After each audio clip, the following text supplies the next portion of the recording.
what happened differently on this one is just I just cleaned myself up a little bit more, and I became more open to talk about things, and I just allowed a lot of things to just happen. You know, we as humans, we try to act hard and try to shield us and put our wall up to not let things affect us. Yeah. But me as an artist, I'm the opposite. You know, I like to let things affect me because I know it's gonna show in my music. Right. And if I don't do that and I don't let it show in my music, what will my music be showing? Right, nothing. right. Yeah, I'm not a rapper. Don't label me nothing less than the greatest. You got some questions that's gonna make me think? Yeah, man. That's nice. That's Come on, good. man. Let's see what I got. I ain't gonna lie. What's your favorite color? Would make me think. What is your favorite color? I gotta think, man. Gotta think about that. All right. What's your favorite color? All right, new episode of One Could Argue. I'm here with my guy, Domani Harris. Young black man. How you feeling, sir? Young black man, I'm amazing. That's good, man. How about you? I'm doing pretty good. We've been sitting here for a little minute, getting some things in order, getting the structure right. Mm-hmm. So you just dropped the video today. Like I was on the way to Best Buy and I was going through my phone. I shouldn't have been on my phone. I was driving, but I was like, oh shit, he just dropped the Time Will Tell video and the shit's hard. So when did you shoot that? Like, how does it feel? This is the second video you've dropped for the project? Yeah. Okay. I think I shot it like a month ago. And man, this is dope. Just seeing something you created, something you came up with, you know, just pop right out your head, and seeing like how it's affecting people positively and how people are just reacting from it. Right. That's just dope, you know? For sure. So going into this, like, how did you plan for this project? Because I know before you said as far as like getting an idea for the project, you usually do that towards the end. That's one of the last things that you do. So was this different, or did you go into like, okay, we're gonna get the songs done, then we're gonna shoot this many videos, then, you know what I mean? Well, when I told you that wasn't like a rule I had. Like, it's just usually it just always happens at the end, and that's how this happened too. It's just, I just had multiple different songs, and I just realized, you know, as I was trying to come up with a theme or a story I wanted to tell, you know, throughout the whole project, I realized in a lot of the songs I was just saying "Time Will Tell" in it. Just accidentally, I was just saying like at the end, "Time will tell," right. or in the, you know what I mean, just throughout the whole project. Yeah, I was like, you know, I would be dumb to ignore this. Right. I just put it together, you know. Time will tell. That's how it came. What happened differently on this one is just I just cleaned myself up a little bit more, and I became more open to talk about things, and I just allowed a lot of things to just happen. You know, we as humans, we try to act hard and try to shield us and put our wall up to not let things affect us. But me as an artist, I'm the opposite. You know, I like to let things affect me because I know it's gonna show in my music. This album, I stuck with quality over quantity. Okay. I only had like 20 songs to choose from, for real. Like the whole year and a half, I only had 20 songs. 20, 25, something like that. So I literally was not making no music. All the music I was making, I was planning on using. Right. So that's the difference between this and the other one.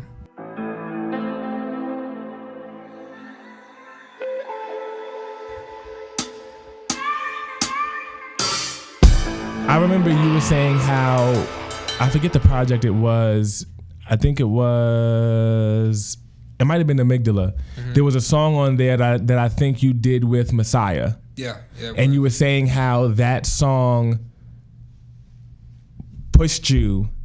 I think that was the time where you was stuck in the studio with like your mom and with Tiny and your pops, and it was just like you were like, yo, like I don't know, like I can't, you know what I mean? And you were saying how it pushed you to really just zone in and break through that like plateau. So do you think there was any songs on this project that made you break through a barrier or a wall that you were dealing with?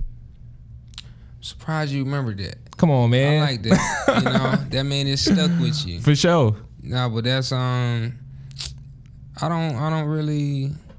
It's songs that I feel like I still can work on now. Like, it's hard for me to just say something is done, you know. But I feel like I got my message through all of the songs. Every song I feel like I executed and said what I needed to say and what I wanted to say in every song. I just, I'm that artist. I always just feel like I can add some stuff. Right. And, that's pretty much it.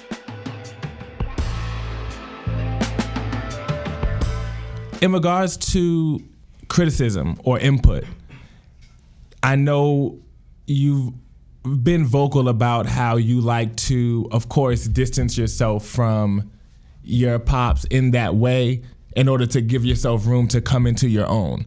So now that this is, like you said, your fourth time at this rodeo, are there certain things that you are more inclined to tactically put his input on where you're like, yo, I need you to come in on this? You know what I mean? Or is it just like, yo, I still take you the end product and be like, okay, maybe you skim through it. How do you utilize him as someone who is familiar with it that makes you comfortable creating and comfortable receiving his input?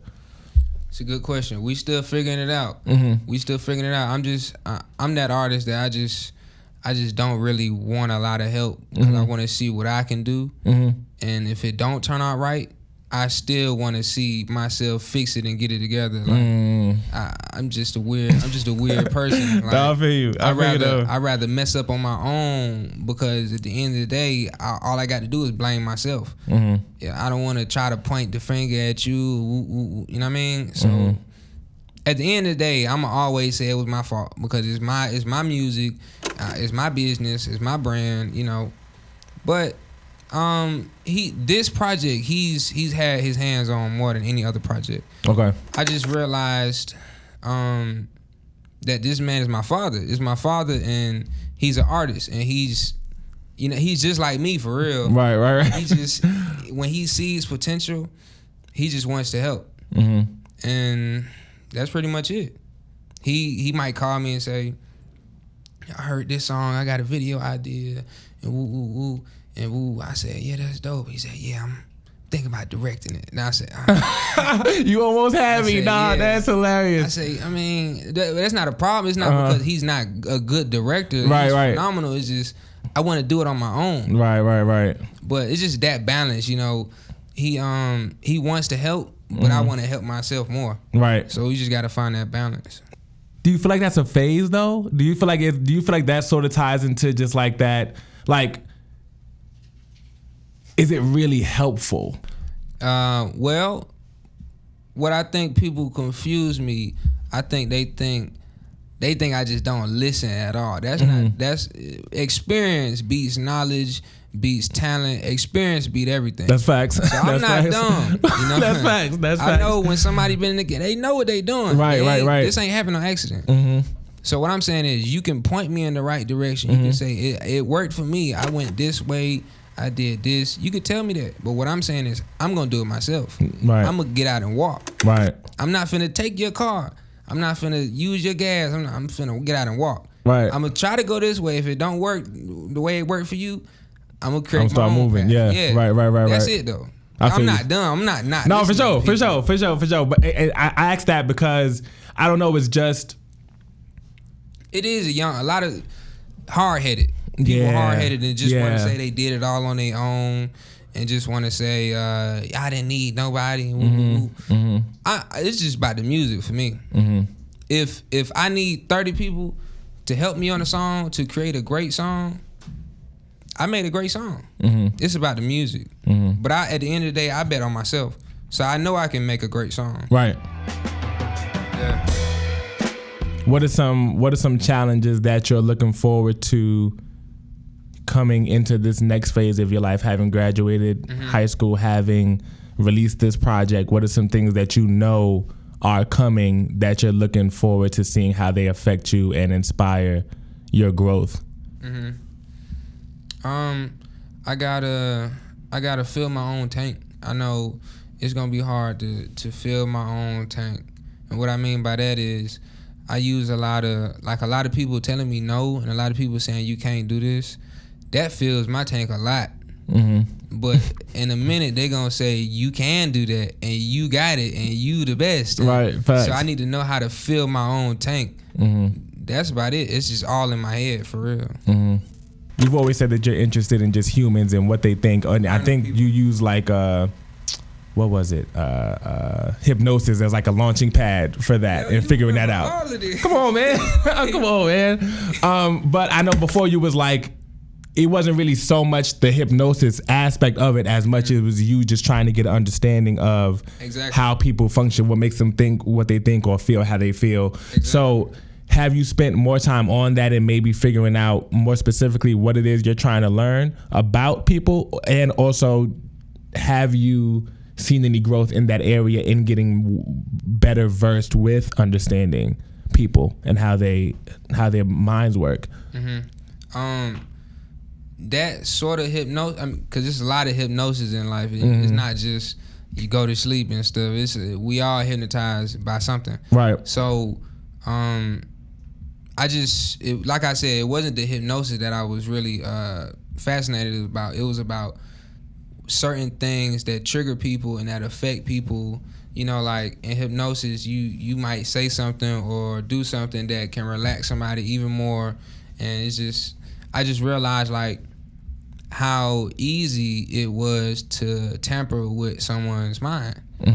And I just used that to my advantage, not in like a negative way. No, facts. I feel you. Learning people, and it's just everybody's different, and like it just doesn't get old. I haven't like hypnotized anybody in forever, but when I first learned how to do it, I was so fascinated by it. I was just doing it all the time. But when's the last time you did it?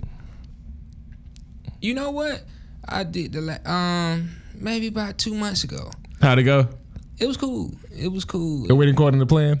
Yeah, I mean, it was cool. It ain't nothing. It ain't nothing scary. I'm not controlling anybody. It's like you just gotta learn people, and that's just what I want to do. I just want to learn people, help people. Yeah. Has that made you backpedal anything about yourself as far as characteristics? I know you said you can be like an overthinker sometimes in regards of certain situations. So how's that process?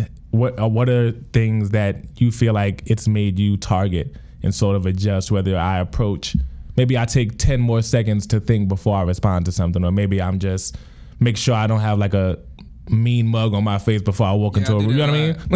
I do that a lot because I be forgetting like the effect that I can have on people because I'm human. Like, right. Sometimes I be in my world, and for a person to be an influencer is what they say. You can't be in your world a lot of times. It's not a lot of me time. You got to think about everybody because everybody is looking at you. But yeah, a lot of times when I meet people, I be in my own world and I just forget to talk to people. And a lot of times I walk away, I be like, dang, I wish I would have talked to that dude a little bit more. I wish I would have said, you know what, let me check your stuff out. But I'm getting better. I try to, because people don't realize like, you don't know who's really trying to help and who's really trying to hurt you. You don't know. At the end of the day, all you know is you're you, and you got all of these people running after you. You don't know who's positive. You don't know who's negative. So it's kind of hard. Like you gotta see things from other people's perspective. Yes, they're famous. Yes, they got money, but they human just like you. They got problems in their head. They got problems in their home. They might not have felt good that day. Right. So you just gotta think about all that. I feel you on that. So you said that one of your influences is Jim Carrey. Dang. And I'm curious when you realized or what you saw of his that made him become an influence and how he influences you. It's just the way he thinks, the way he sees life. I don't know him personally, but from what I've seen, the way he sees life and the way he thinks, it just made so much sense to me. Every time I try to tell this quote that he said, I always mess it up. So I don't really want to say it. How's it go? We'll look it up. Yeah, I tried to look it up, but it was more like as an artist, you gotta choose your art or your real life or your sanity, something like that. And that just made so much sense because a lot of the greatest people, they be messed up in the head because they sacrifice their life for their art. And people think they crazy, but they ready for that art to drop. You know, the art is amazing, but their life be messed up. That's because you sacrifice a lot, or the art might not be good, but you got an amazing life. That's why you just got to find that balance. But that made so much sense to me. Yo, you know what's so crazy about that is, one, in regards of just the way he thinks being the point of influence. I figured as much because when I look at Jim Carrey outside of even just the films, even more so recently, he's been getting into, or he's been putting out like his art and stuff like that, and even documentaries I've seen. I drew the similarity in the way that there's details of life that he captures and isolates and talks about. And when we have our offline conversations, there are small details and pockets of life that you'll speak on. And you may not even stay there for long. It maybe just be a couple seconds or a couple minutes and we'll go on to the next thing. But it's just like the fact that attention was put on that it says so much more than the amount of time that you spent on it. You know what I mean? So I definitely agree with you. I thought that would be what it is. So that makes sense. But also, I was having a conversation this morning about that very point, about how we have people who push their talents to the limit, and how now we're in this phase of everyone trying to, I don't know if it's a phase, everything's a phase, but everyone trying to figure out the balance between the two. And I think it's also figuring out if you even want the balance.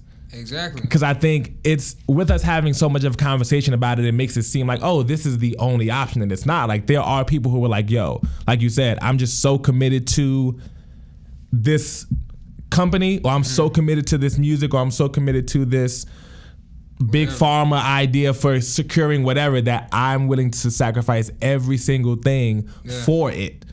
And you can build a legacy from it. It's not like we don't, you know what I mean? We have conversations about those people every day, and they died years ago. So it's like, it did work if that was the plan that you had. If you wanted to just leave a legacy, you can't just zone in, let your health go to shit, your family go to shit, and we'll be talking about you 200 years from now. But at the same time, you can maybe find the balance between the two at the sacrifice of time, whereas they might have done it in their 20s. You might not have got to that point till your 40s, 50s, but you get there. So but I think one of the main things is people needing to have that conversation, and I'm sure it takes time, but to figure out, like, which one am I going to do? Like, am I not going to be the one that just goes nuts, or am I going to be the one that tries to find the balance? And I think sitting in that in between can be really frustrating, because either or, it's you know what I mean? You've made that decision, but if not, then you're just in limbo. I find myself dealing with that sometimes too. I think that when a lot of people be saying, like, people be falling off, or a lot of people be getting old or whatever, I think that's what they be doing. That's what they call falling off or whatever. They finding that balance. They sitting back and they realize, okay, I did what I wanted to do. I accomplished my goals. But now I got this that I'm falling. Now I got new goals. Now I want to get my family straight. Now I want to get myself together. Like, people call that falling off. But really, you just getting everything together. You done raised this bar. Right. You forgot about all these other bars. They right, just that's getting the other bars up. So this is just a different perspective for everything. You can spend your whole life. It's crazy. You can spend your whole life just figuring that shit out. But it is crazy to know that it's really comforting as well to know that either way could work. You just got to commit to which one you're going to do, and it could pan out. It could pan out either way. Don't label me nothing less than the greatest. Don't compare me to nobody that's fake. And listen, I've said. You've consistently described the experience you want people to get from your music as being like authentic, like across the board. You haven't really strayed far from that, which I think is cool, because that allows the music to sound like whatever you want it to sound like. Authenticity is one of those things that covers a lot of ground without limiting you or backing you into a corner in that way. But Is there any songs particular in this project that you're looking for people to have feedback on specifically? Are there any other songs that you're like, yo, like I specifically went a little bit deeper on this song, or you're like, yo, I just want y'all to take in the whole thing and just, you know what I mean? I spread myself out evenly across the whole thing, or are there certain pockets that you're anticipating seeing how people are responding to it to help you figure out, okay, I do want to go deeper here the next go around, or maybe not so much. You know what I mean? I don't think it's a specific song for real.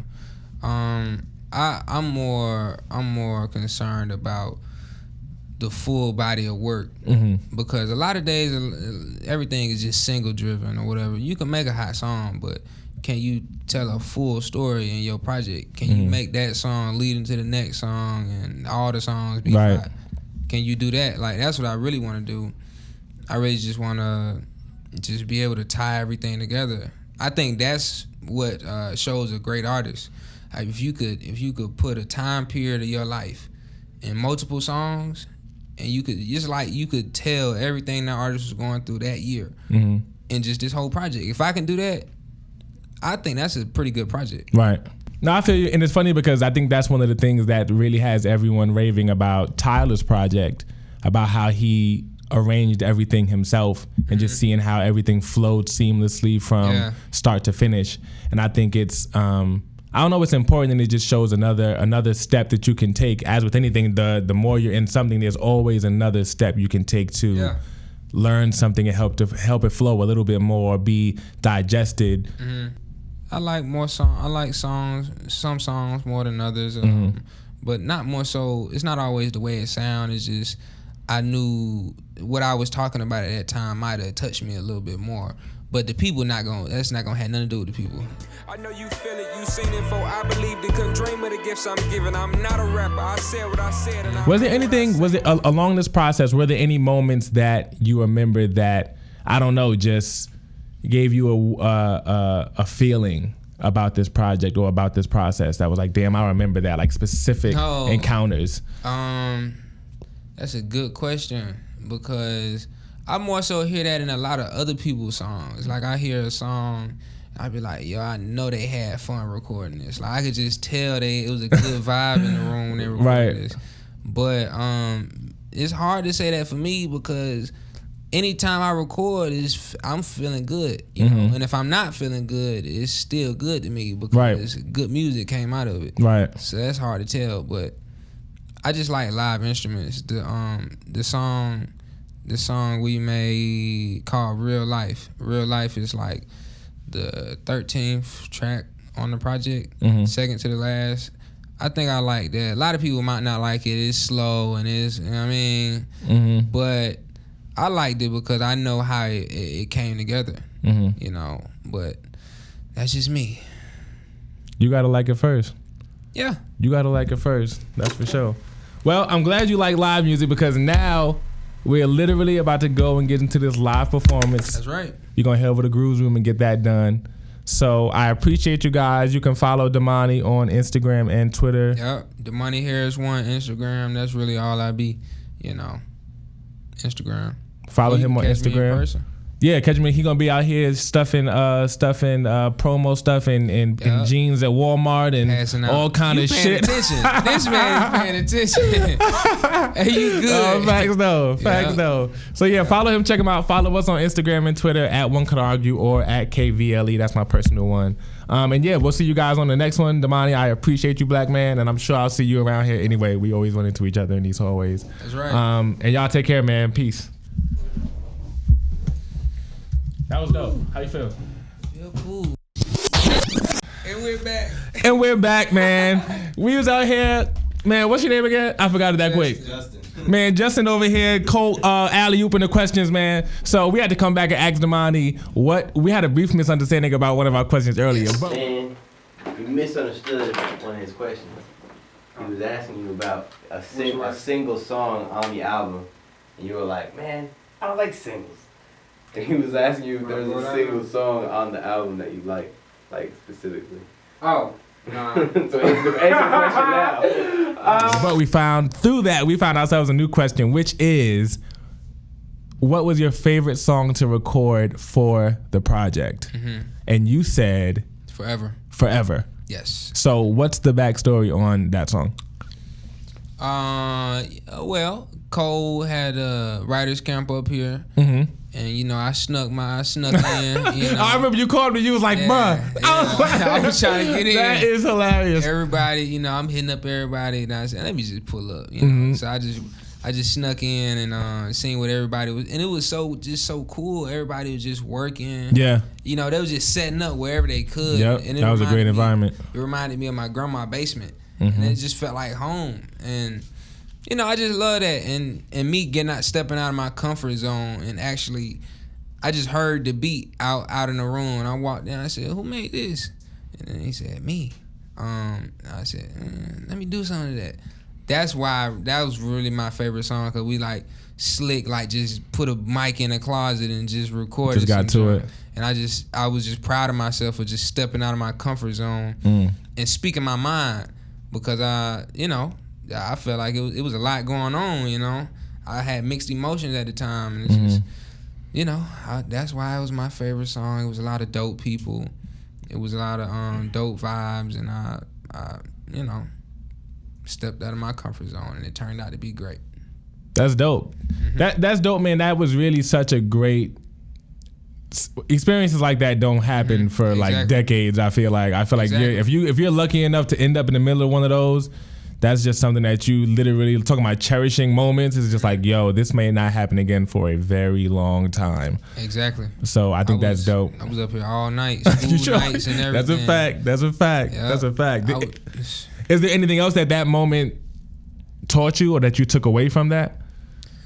I learned to think about other people, what they're going through, because I was trying to get at Cole and stuff, and I also learned, stop trying to get at the big man, or not necessarily the big man, but the man everybody knows.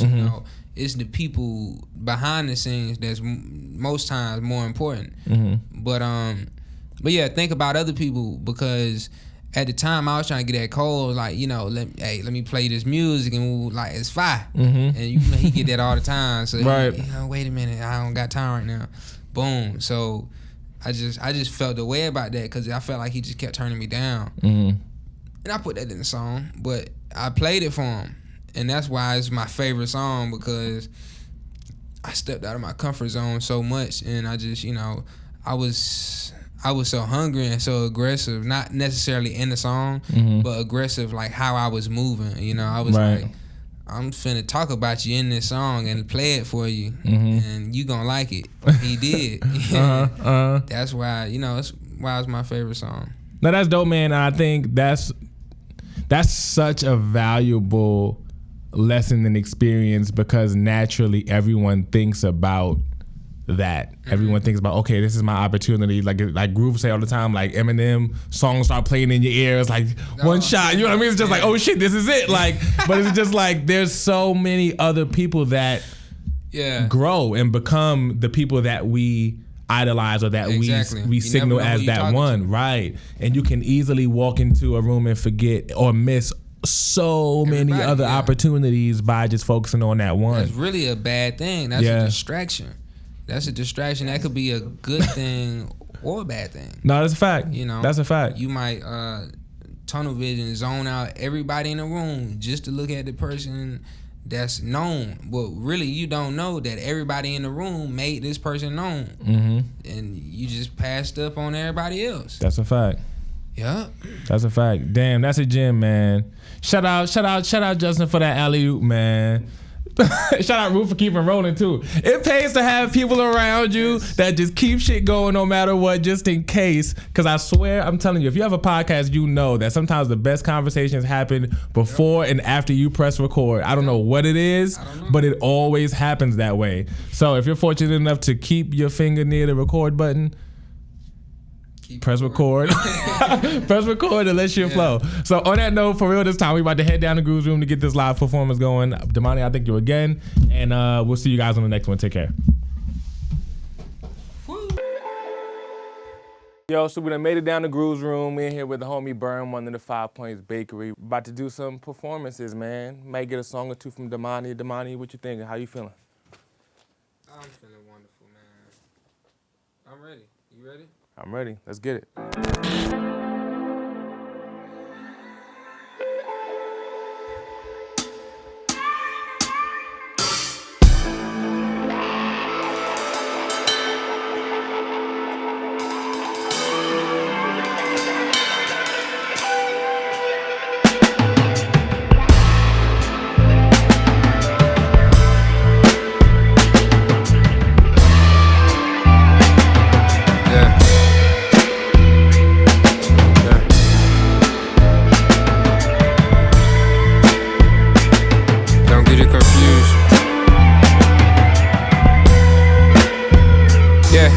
I'm not a rapper, don't label me nothing less than the greatest. Don't compare me to nobody that's faking. Listen, I've said, I'm not a rapper, don't label me anything. Still I'm everything, future, present, past. You asking, I'll tell you, I'm not a rapper. Look at me, I know you feel it, you seen it for I believed it, couldn't dream of the gifts I'm giving. I'm not a rapper, I said what I said and I mean what I say. Worst thing you could do is hand me the paint.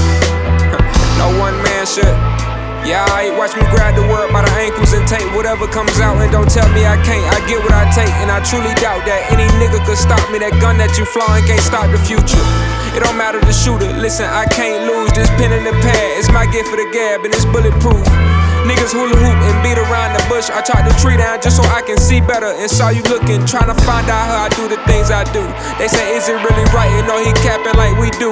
And I know I just went platinum and I should be celebrating, but this nigga is a threat, so I'ma watch his every move. I cool, but I'm not a rapper. Don't label me nothing less than the greatest. Don't pair me to no niggas that's faking. Listen, I'll say it, I'm not a rapper. Don't label me anything, still I'm everything. Future, present, past. You asking, I'll tell you I'm not a rapper. Look at me, I know you feel it, you seen it, for I believed it, couldn't dream of the gifts I'm giving. I'm not a rapper, I said what I said, mean what I say. Worst thing you could do is get in my way, and I mean that. Anything I put my mind to, rhyme to, put my dirty hands on. Fuck platinum, shit is legendary. Anything I put my name on, cosign. Oh God, I have my grandkids, kids rich when I'm dead and buried. Anytime you niggas ever doubt me, please say it proudly. I'm the type of nigga jump off the boat, I make it without it. I don't need no label, I don't need no niggas name behind me. Damn about what you think, I know who I am, you ain't shit without me. Look at me and know that I'm everything that you dream about, ever will dream about. You knew that shit 3 years ago, back when I dropped the process and profit off it, so nobody paid attention. Nobody seen this little nigga vision, till I seen it with my eyes closed, painted a picture. I'm not a rapper, so don't call me out my name.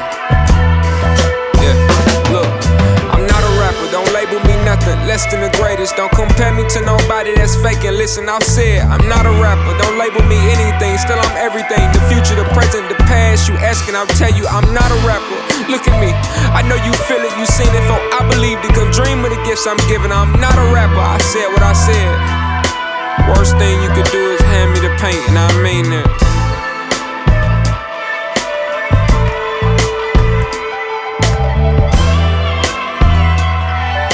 Worst thing you could do is hand me the paint, and I mean that. I mean that.